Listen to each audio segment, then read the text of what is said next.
So as you all have seen on my channel, I have been diving a lot more into Go and Kubernetes, which I think is making some of my subscribers a little bit nervous because they subscribe to me for React content, Next.js content, web development content, front-end stuff. So they might be asking themselves, well, should I also learn Go as well? And I want to kind of clear up the waters because I don't want people to think that Go is like what you should be learning. The main reason I'm learning Go is because I'm burned out on JavaScript. I've been coding almost 10 years now professionally, and most of the work I've been doing has been front-end development, back-end development, all with Node.js. I lived through the days of like using Bower and Grunt and then Gulp as a bundler, then Webpack as a bundler, and then all these other bundling tools, ESBuild coming out, and I'm kind of just burned out on it, right? Which is one of the main reasons I'm diving into Go. I would just want something simple. I'm tired of all this complexity. I need something simple, and I need what I call a JavaScript detox. And for those of you who watch my content for the TypeScript stuff, the Next.js stuff, don't worry, I'm not like completely switching my content. I'm just having a binge right now where I'm just learning Go stuff and hopefully teaching some stuff along the way so that you yourself, if you're a subscriber, can get exposure to different paradigms and different ways to write programs. So hopefully now I've cleared up that confusion. Go ahead and take a deep breath, wipe the sweat off your forehead if you got nervous because I was doing Go content. But in this video, I do want to talk about some of the things that I've learned about Go and why I might actually like Go a little bit better than TypeScript. So the first thing I want to kind of talk about in Go is performance. As you may notice in the JavaScript ecosystem, we started with NPM, we started with like these bundlers, Webpack, Snowpack, ESBuild, Vite. Now I would say the main thing that you observe about the tooling is that they're slowly starting to rewrite everything in either Go or Rust because people are starting to get annoyed. We want performant tooling, we want stuff to build fast, we want stuff to bundle fast. So kind of just observing where the industry is going with like tooling and how it's like being rewritten to Rust and Go, it just makes sense for me to like expand my knowledge a little bit, just learn something new. And I think Go is an easier approach. People have asked why I don't learn Rust. I'm just not there yet. You know, I'm not that good of a developer, right? I'm not ready for Rust. I think Go is a lot more simplistic, and that is kind of what I strive for in this industry because there's just too much complexity everywhere, and I'm just tired of it. So Go kind of hits that on the mark where it's like super simple. So when it comes to Go, there is a Go mod file, and this is very similar to like your package JSON in the Nodes ecosystem. Okay, so in this example, I'm bringing in AMQP because I am connecting with a RabbitMQ service for my message broker, and then Murmur3, I don't even know what I'm using that for. I'm using that for like a hash algorithm, right? So there's a way to declare dependencies so that when you build your binaries, it'll pull those in from GitHub and just use them.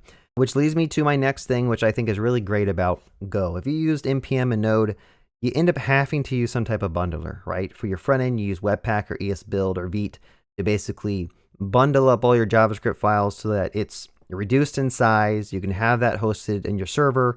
Your clients have faster download speeds, etc. For your back end, depending on where you're hosting your Node application, you may be running Webpack or ESBuild over your Node application so that it's bundled super small. You can get it deployed to serverless on Lambda, and you won't have this 1,000 files Node modules that you have to kind of bundle in your Lambda zip. And this is one thing I kind of really am just burned out on in the JavaScript ecosystem is this like never ending every year after year. There's like a new bundler, there's a new approach, there's Bun that came out that's also bundling Vite, ESBuild, Webpack, Gulp, Grunt, you name it. I'm just tired of this crap.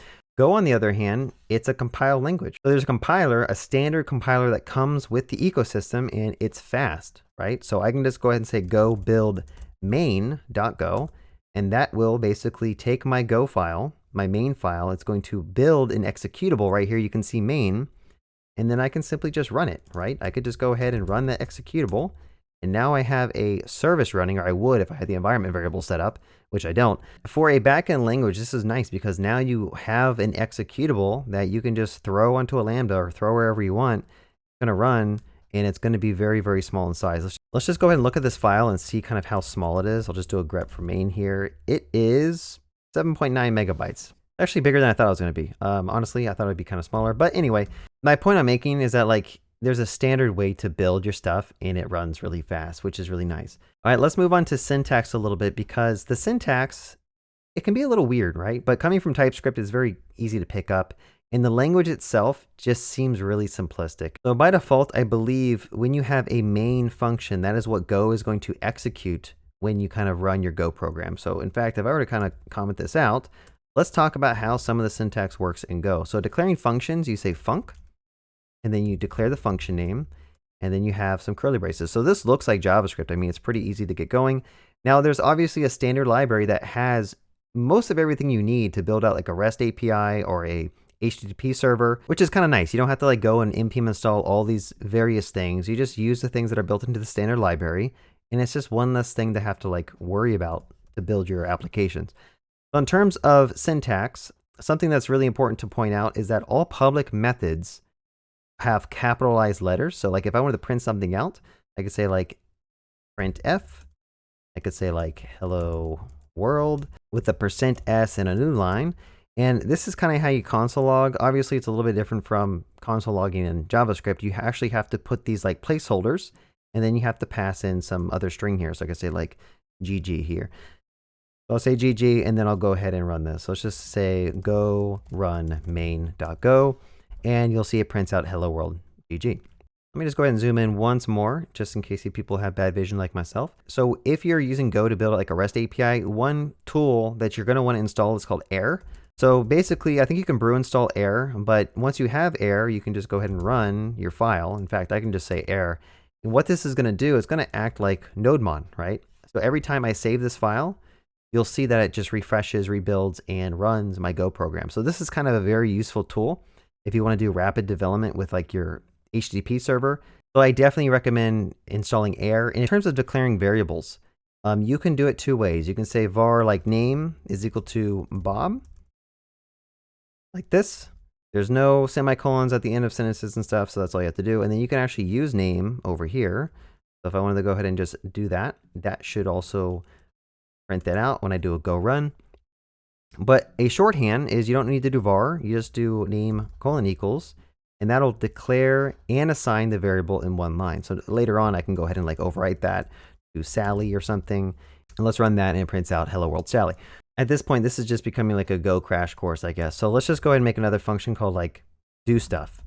Again, if I do a capital D here, this is a public method, which I'll demonstrate in a little bit. If you keep it a lowercase d, it's a private method that's only accessible to the package that you're in, I believe. And we'll verify that in just a second. And I'm going to declare this with a parameter called name, which is a type of string, right? So if I want to go ahead and just like move that print line in here, and then I want to go ahead and just run do stuff, and then print in name, this is how you can do it. Now, one thing I want to point out is that built into Go, at least with VS Code, the moment you save, it auto formats your code. Okay, this is super nice. I don't have to go waste time installing Prettier or ESLint.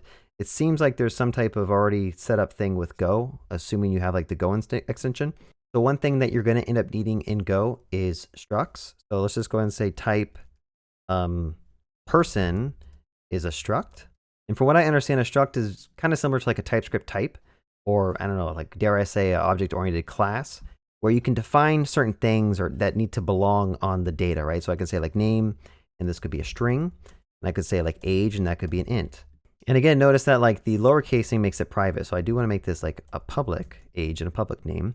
And then down here, I can go ahead and say like person is going to be equal to, and I can say person, and then I can go ahead and just define that with some initial variable names, right? So name will be Bob. Keep doing single quotes for some reason. And then age will be, I don't know, just like 30. I'm still trying to learn the syntax. I usually have AI that's helping me out, but I've turned AI off just so I can get a better understanding of like how to type this stuff out. So now we have this person struct that we can just declare like this, assign it some initial values. You can also not assign it anything, and by default, Go has like initial values for everything. So like name would have an empty string, age has 0 for the default value of an int. But let's just go ahead and declare it like this, and I can pass it in to do stuff. So let's go down here, I'll change this to a person type, and then we're gonna pass in person here. And now I can access person dot. Let's also change this to person, and then down here we'll say person dot name. Okay.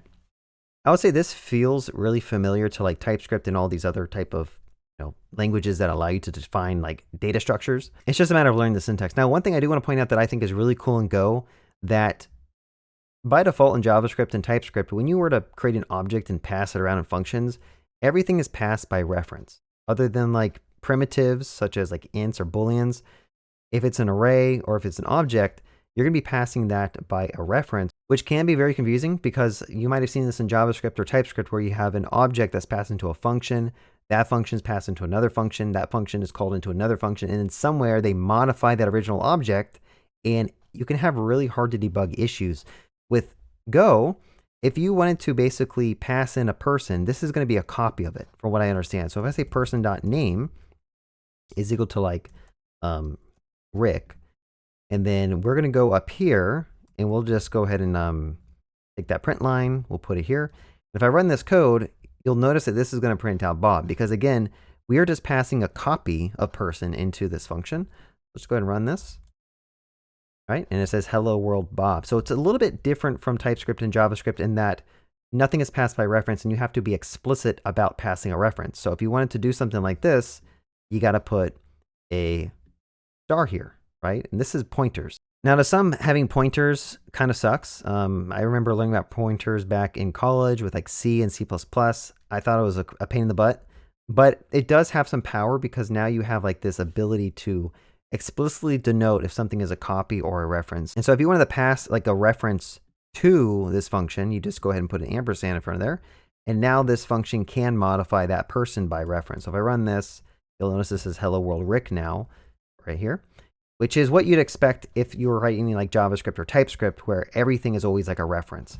I kind of like the explicit nature of this because I have run into some really hard bugs to debug because stuff is just passed by reference everywhere in JavaScript and TypeScript. All right, let's talk about packages a little bit because packages were kind of confusing to me at first. And the way Go works is typically you make a folder and inside of that folder, you can put whatever files that you want. So for example, I could say like hello.go, but the package of your Go file should kind of match the directory structure. At least that's kind of what I understand.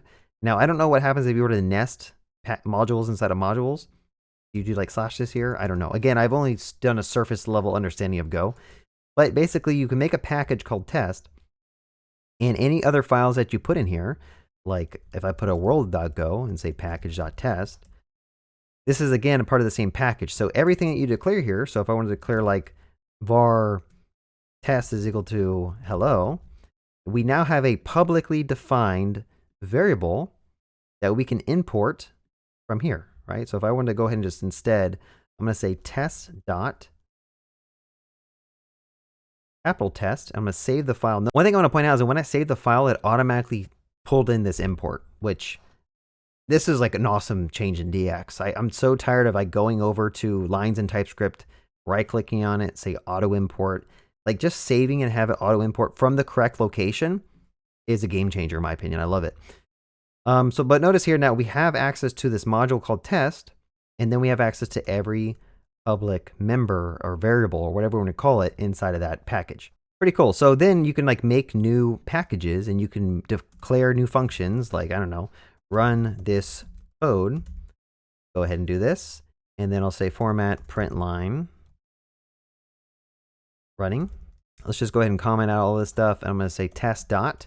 Look at that. Run this code pops up. I can go ahead and just call it. And it should just work if I run the file. Are you guys excited yet? Are you guys following along? I think this is pretty cool stuff, right? Learning a new language is always pretty fun. And I haven't even touched the cool stuff, right? There's stuff called mutexes, and there's stuff called channels, and there's stuff called Go routines, which I'm going to try to just talk about. I'm probably going to completely fail at explaining this because, again, I haven't been using Go for that long. But when this program runs, you can actually do something like this. You can say Go. You can give it a function. I guess this is like an anonymous function down here, and then you can call it. And so what this is going to do is it basically runs this function in its own thread or its own something. I don't know the inner details of how it works. I just know that it's not going to block, right? So it's kind of like a promise in JavaScript and TypeScript. Now, I like this a lot because like if you try to do this in JavaScript and TypeScript, it just sucks, right? You end up having to like bring in like a third-party library or just bring in like the lower level fork or like the lower level child process in Node, and it's just not a nice interface. In Go, you literally just type this Go keyword, you give it a function, and this is going to run in its own thread, I think. Does a Go routine run in its own thread? Go routines are multiplexed onto the operating system threads, meaning multiple Go routines may be executed by a single operating system thread. I don't know what any of this stuff means. I just know that you can run code and it won't block other code as well. So for example, if I did like a for loop here, which honestly, I don't remember how to do this. I think I could just say 10 here. And I could do something like this. And then I can go ahead and say like format, print line, f of %d for decimal. Go ahead and print out the index. If I run this, what happens? I don't even know. There we go. It prints out 0 through 9. Okay. But the go routine, for example, if I wanted to do another loop here, I think you might have some interleaving going on, right? This is going to also print 1 through 10 while this is printing 1 through 10. And we'll see what happens here. So run it, and it actually didn't interleave anything. So I'm not really sure. Maybe there's something I don't understand about this. Maybe I need to change this to like a different variable name. I'm gonna run this. Okay, that didn't fix it either. One thing I could think of is maybe this go routine is not running. So one thing you can do is you can pull in something called channels, which honestly I learned at one point. Now I don't remember how to do them, but you can make a channel. I'll just call it my channel over here. And then you have this like special make command. I think you have to do that when you want to like dynamically create data structures. But you run this, and then down here you can actually like, I don't know, wait on the channel, I think. I think it's just one hyphen. Just go ahead and close that channel as well when this is done. Let's run this code and let's see what happens. There you go. Now do you get some interleaving going on? Yeah, I'm not really sure how it works, to be honest. I'm still trying to understand this. I thought this would run like separate threads, but all right, this is probably a bad example because honestly, I don't know what I'm doing. But I typed in the ChatGPT to give us a better example, and they gave us an example of using something called a wait group. So let's just go ahead and copy this code, and let's just run it because, again, this video has no direction. I'm just all over the place, and that's what makes my channel fun. Let's just go ahead and run this. And I think what this scenario is doing, which may introduce us to more complex topics of Go, is, again, we have this Go routine here. We have a channel, which I kind of poorly introduced in the last example. And then we have a wait group add of 1. I don't know what this is doing. So reading through the ChatGPT stuff, I don't really truly understand it. I know this just increments a counter by 1, and when you call WG done, it decrements it. And I think down here, WG wait waits for the counter to be 0. So it's going to block here and not kill the Go program until this thing decrements. Now the defer keyword basically says, hey, run this line, but do it when the function is completely done running. So you can kind of think about this of just like running, you know, after it's done down here. That's what the defer keyword does. And it's kind of convention I've seen Go people do to like add whenever they need to set up a connection and then later they need to make sure they remember to close it.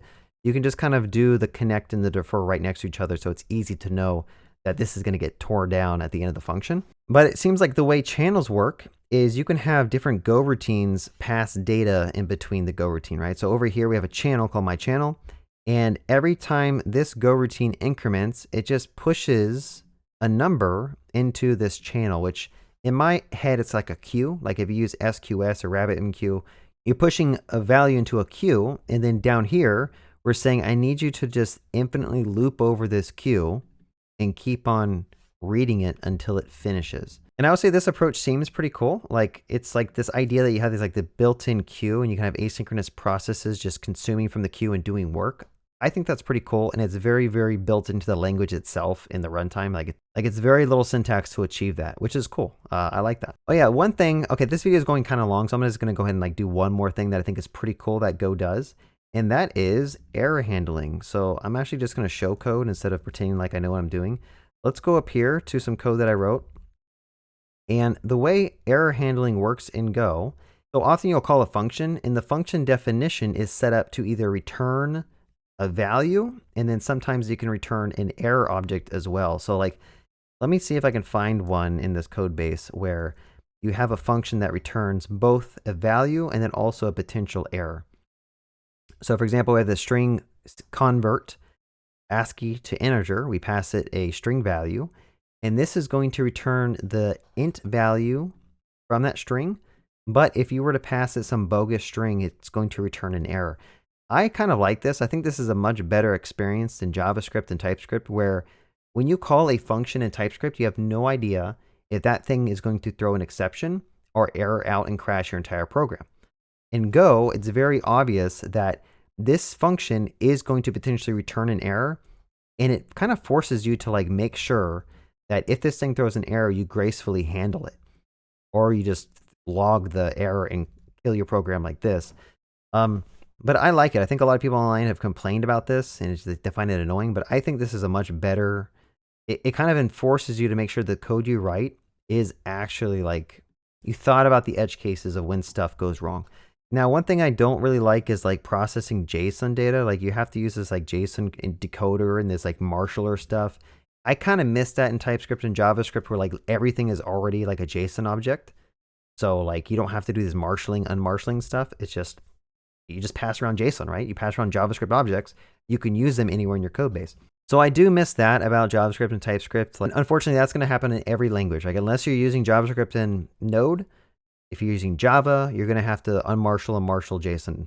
If you're using Rust, I'm sure you have to do the same thing, which I kind of like that JSON is the first class citizen in JavaScript and TypeScript, and it's just a step back in these other languages, but it's not that big of a deal to just run these marshalling commands. Anyway, yeah, that's all I got. I hope you guys enjoyed this like random sporadic overview of Go and why I'm just trying to learn it. So far, I'm kind of impressed. I like the language. It's short, it's concise, it's very simple. But again, I've only scratched the surface. I'm sure there's going to be instances where like I'm going to try to create a type and I can't like union that with like another type, or it's going to be kind of wonky to figure that out. But I haven't run into that yet. I'm kind of just doing like a strict functional approach to everything with this program that I've been working on. But yeah, let me know if you guys enjoy just like these videos where I kind of just talk about what I'm learning and just share this excitement with you all. I just needed a break from TypeScript and JavaScript, like I mentioned, and this is kind of scratching the itch I had. So, all right, well, other than that, I got a Discord channel. You guys are welcome to join if you want to find a place to kind of hang out and talk to some other developers. And like always, have a good day and happy coding.